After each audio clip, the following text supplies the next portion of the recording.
Ngayong taon, maraming lugar sa Pilipinas ang niyanig ng malalakas na lindol. Ito ang mga lugar na tumatak sa akin. Luzon, sa Ilocos Norte, may lindol sa Curimao.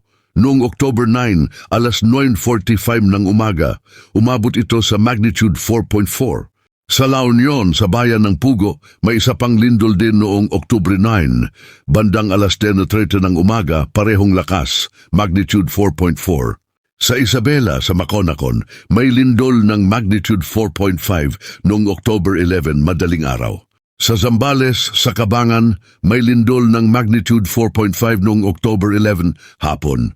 Visayas, sa Bogo, Cebu, 2 beses niyanig. Noong Setyembre 30, malakas na magnitude 6.9. Noong October 13, may aftershock na magnitude 5.8. Sa Silay, Negros Occidental, may lindol ng magnitude 5.1 noong October 7, umaga. Sa Silago, Southern Leyte, may lindol ng magnitude 5.8 noong October 11, gabi.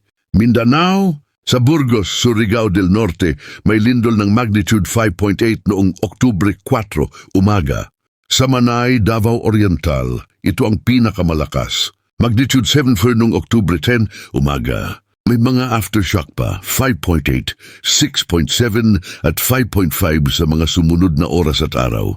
Sa Caguete, Surigao del Sur, may lindol ng magnitude 6.0 noong Oktubre 10, gabi.